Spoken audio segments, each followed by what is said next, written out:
Gaastra, take 18, slate. Very well done. Okay, Carlo, loosen up a bit. Steve, how do you really feel about the lifestyle you lead? Totally stoked. Action. Okay, well, let's start out. You tell me just why you cover this planet. Basically, we've come here for waves to find uncrowded surf.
People go, how can you possibly be into car racing and driving cars? They're so different from windsurfing. Windsurfing's so natural and wonderful, and car racing's so dirty and horrible and mechanical. And I say, yeah, maybe part of the attraction is the opposite, but at the same time, the feelings of doing both well are really similar.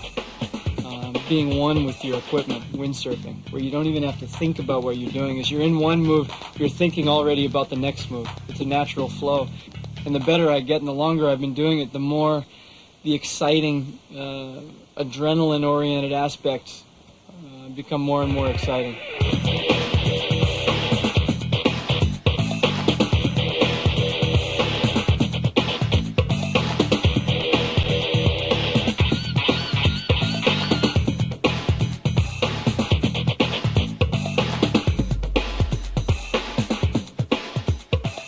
Life in Hawaii, it basically revolves around the beach, because to us, that's really everything. That's where everything is done. I mean, we sail every day at the beach, we surf every day. Sometimes we just go down there, and it's kind of a good meeting place for everybody.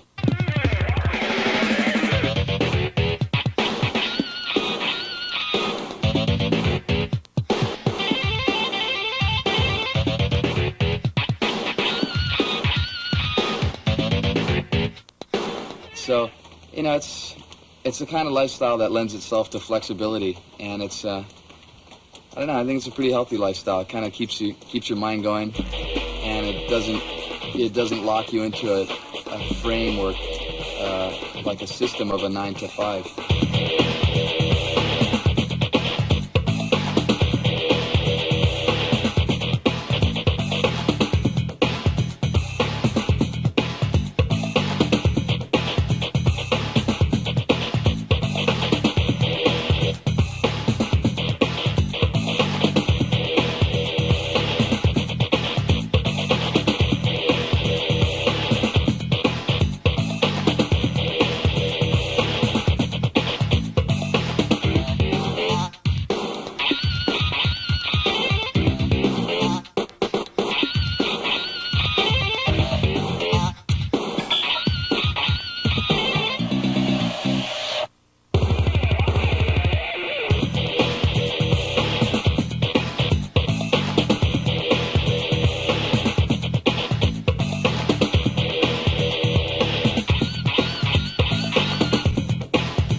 That's me. It sounds great. No crowd, no fax machine, no slalom boards, just wave sailing and fun and nothing else. Bring a couple wave boards and a couple surfboards, and that's basically why we went to Fiji. You know, we wanted to sidestep from the whole, normal routine of a professional sailor. Kind of bring it back to the reason why we were wave sailors in the first place, just the good life, good wind, good waves, and coming to a little deserted island in Fiji kind of brings it all back to that.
This is a rad wave hat, a rad wave mustache, and a rad wave beard.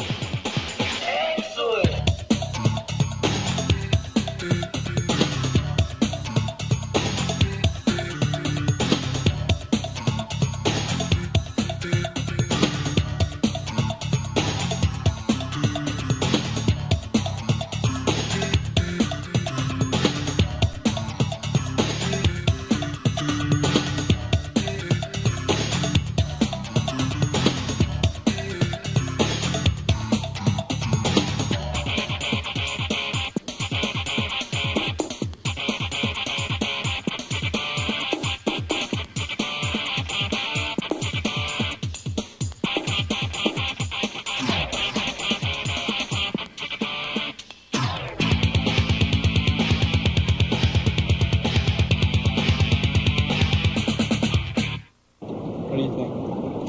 Yeah. Bula, how are you this morning? Bula. Bula. How's it?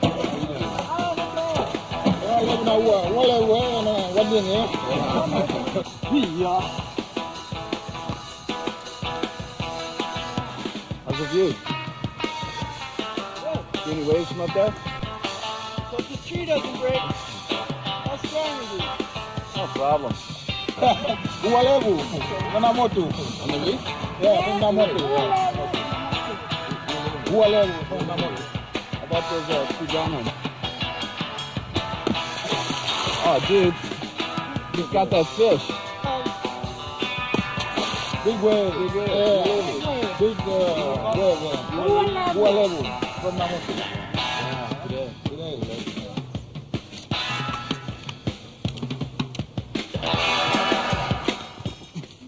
really pretty light, huh? Just The setup offshore. here is pretty good though. It's got like a corner reef like this, kind of a wrapping swell.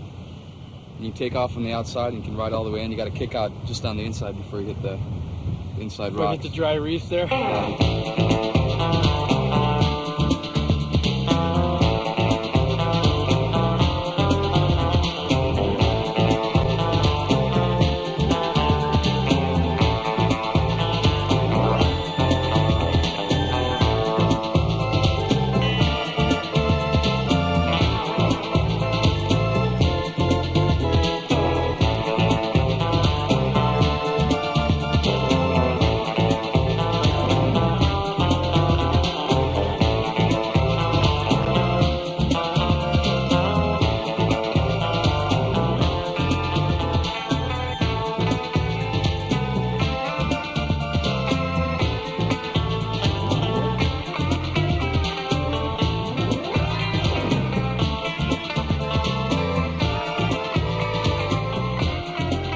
That's insane, like straight behind us here is like where the swell is coming from, and it's wrapping all the way around this side of the island where this guy's surfing over here. And it's actually going in exactly the opposite direction of the parent swell. You go to the other side of the island, it's coming in this way. It's just one continuous reef that goes all the way around, and the wave just kind of bites and wraps, and you can have one wave that just peels for so far. The reef is kind of wild too, huh? You get like the full brain coral, then you get this really sharp like finger coral. That stuff's nasty.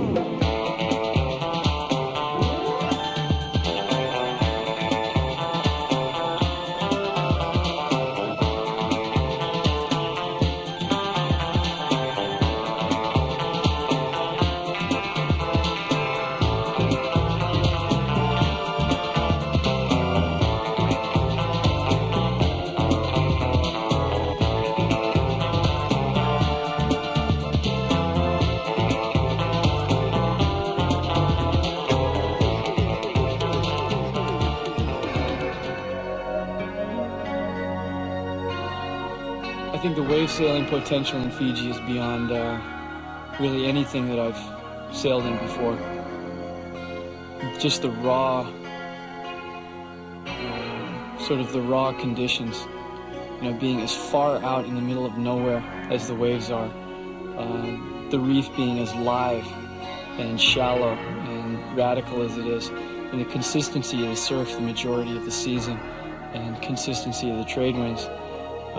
Make it probably the best wave sailing place in the world if you get it at the right time.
Yeah, it's a bit like the wave in Fiji in the sense that it's a port-tack wave.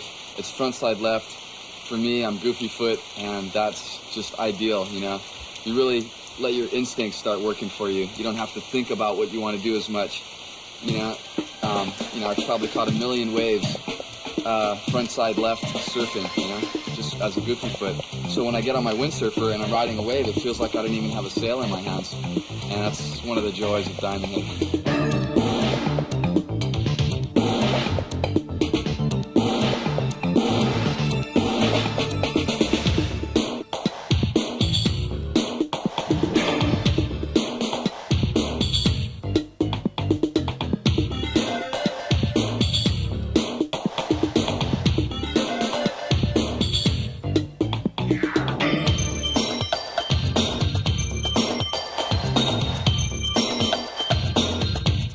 I've been sailing Diamond Head since about,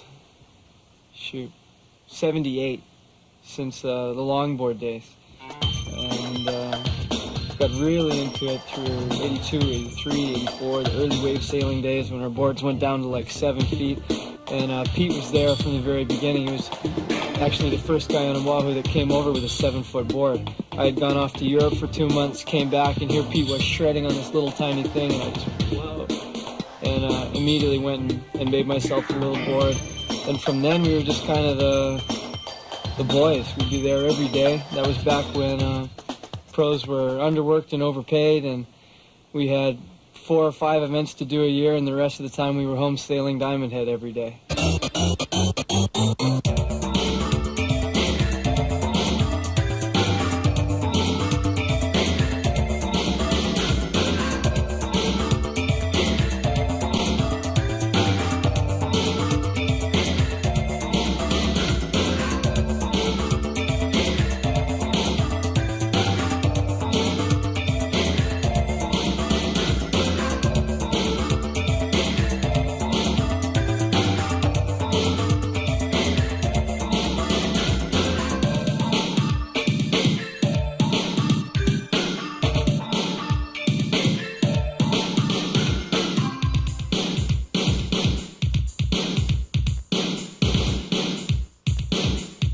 It's always a lot of fun when you have somebody who's a good enough friend and a good enough sailor, and who you know his style and he knows your style enough that you can catch waves together and do figure eights and, you know, come inches from the guy's nose, bottom turning around each other and stuff.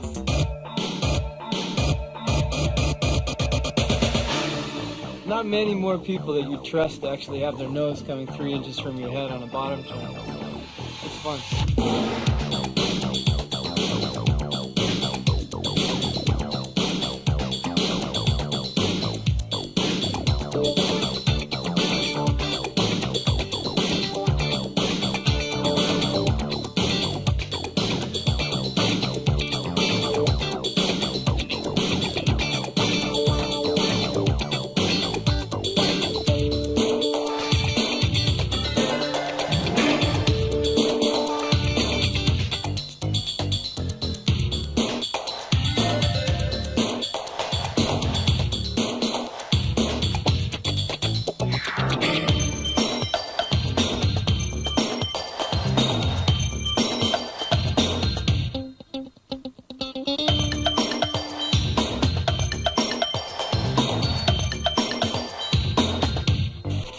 I've been sailing at Diamond Head, you know, for 2 months this summer, and it's been kind of a steady progression, this pain in my leg, after I had this bad wipeout earlier in the spring, where I went over the falls in the foot strap, and I started a tear in my tendons, and I kept sailing all summer long, and, you know, at first I went to Fiji, and I wasn't sure if I was going to be able to sail, but it was just okay, and so I went to Diamond Head and I kept sailing on it, and it just got worse and worse and worse, and so I knew I was just going to have to just say, okay, here's my last day. I'm going to go check into the hospital and finally get it done. And I hate going under the knife. And but, you know, it's something that just has to be done. You need to get tuned up every once in a while.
Normally this time of year in Maui, it gets really crowded.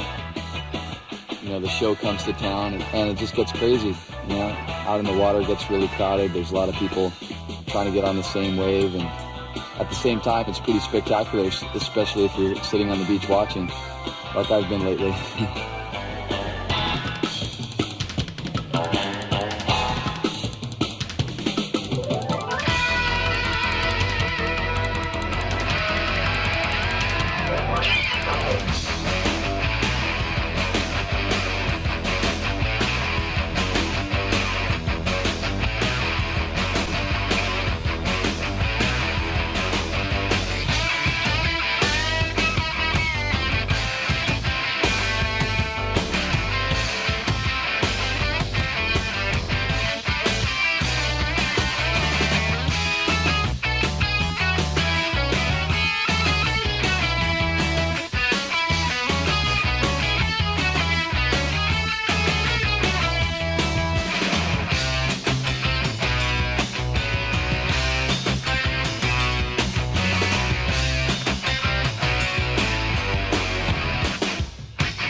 I go out sailing and kind of think about how I'm going to feel at the end of the day. If I go out during the day and don't do so much, just relax and don't go really wild, I don't feel that good at the end of the day. So I think the crazier you go, the better your sailing is. You don't enjoy it when you're out there because you're too scared, but at the end of the day, when you come in and you've done a really high forward or you've gone for some really high off the lips on big waves, you feel pretty good.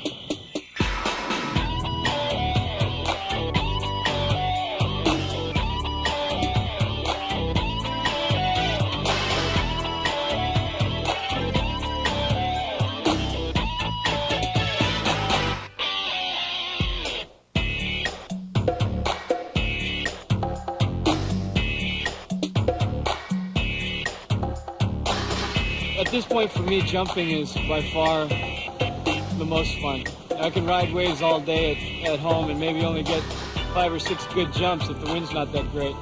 But it's those 5 or 6 jumps that I go there for.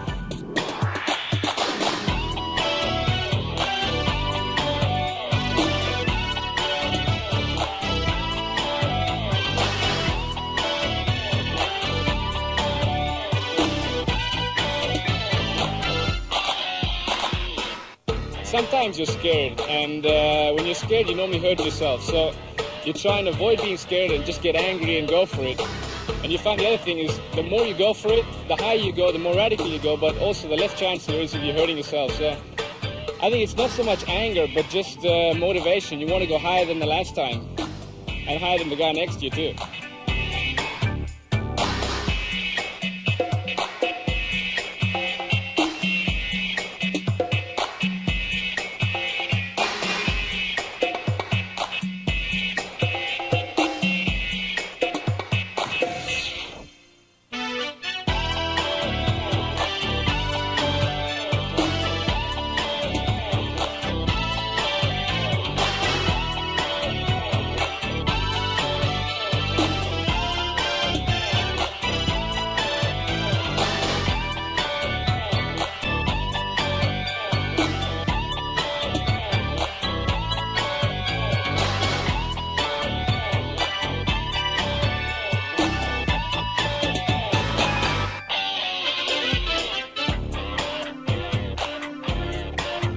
The average days tend to all sort of slide together now. And the good days are the ones where there's some blood pumping.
What we're doing is really the only way you can do it. You sail man on man, and you test the sail against the other guy, and then you swap the equipment over, and you try to see which is the fastest sailor. Usually the fastest sail is pretty outstanding.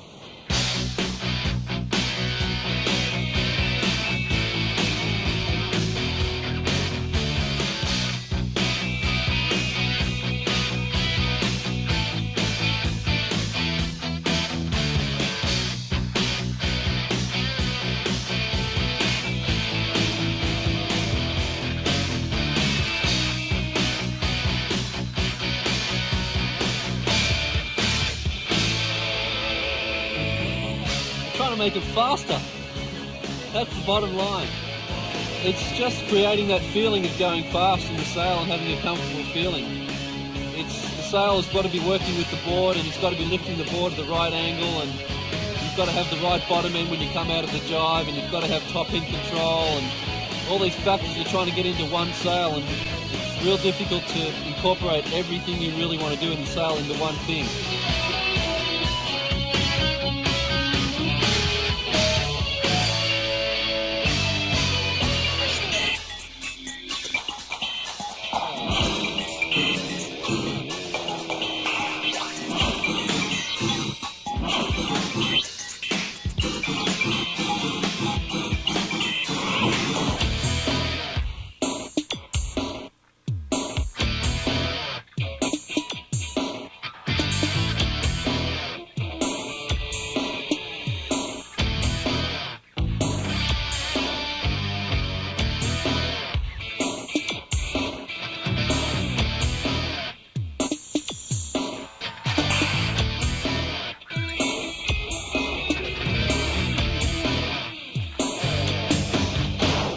No, we were trying to get big jumps. There were some big sets coming through, and I'm just trying to get up as high as I can. And he was getting a bit of air, but I was trying to get higher than him.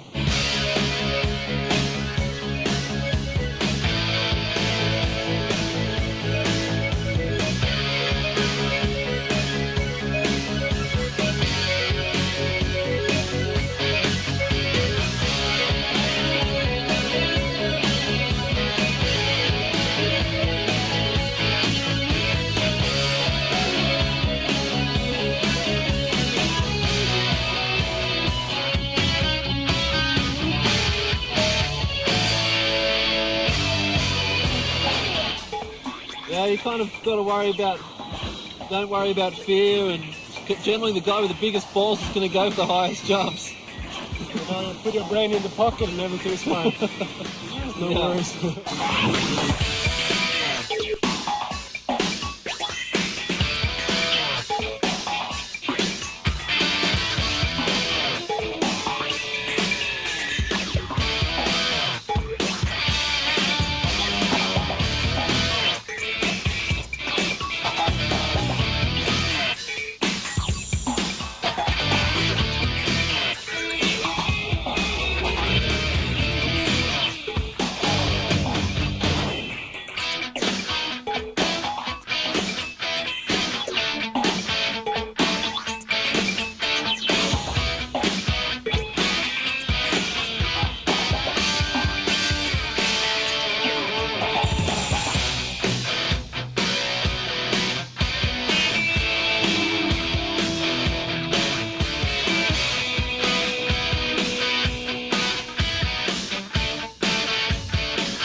Today's a good day because it kind of tests your big wave riding skills. It's not the big, perfect day.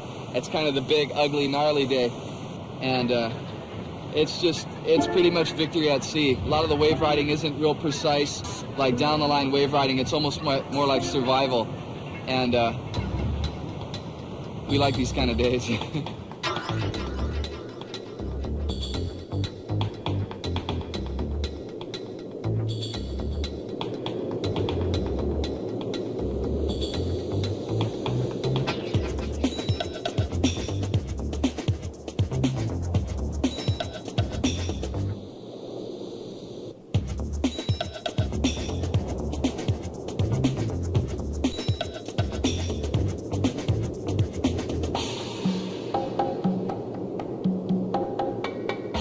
I think as you do anything more, you've got to take it a little further to keep having that fun. So it's nice, to have the chance to get out and big surf because it keeps things exciting. It allows us to keep pushing ourselves, and it gives that bit of a fear factor to the whole program, which is important for me to stay excited about doing it. Get the adrenaline going. So I like to sail big waves whenever possible. The bigger, the better.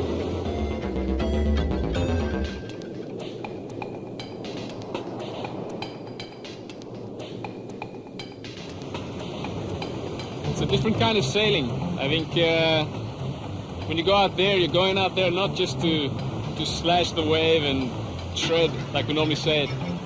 It's kind of to be a part of nature. You're in a different world when you're out there. I mean, these things are big. You're stuck in a trough with 20 feet behind you, 20 feet in front of you. You can't see the land half the time. No one can see you either. And it's scary, but it's what you're after, I think.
Either go for it or she run away from it.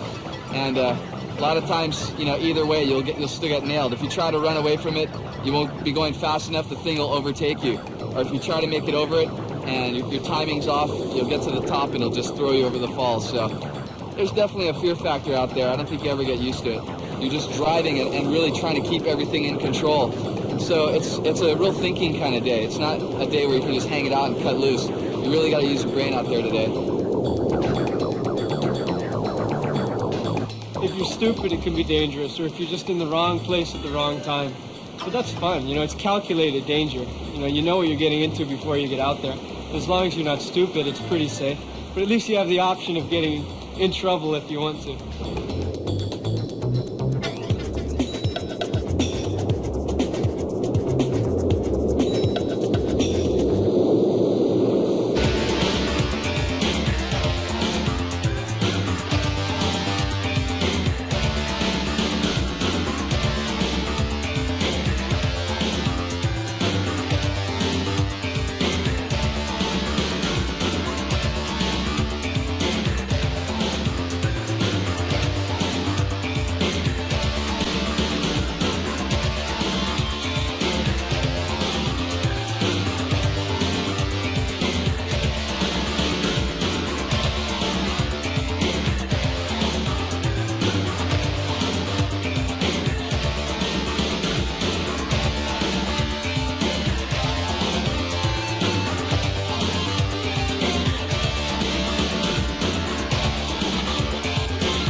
it's just great to be in big surf, you know. It's the power and the movement and the wind around you, and it's really scary. And when you get back off the water on the beach, I think that's when you feel best, actually.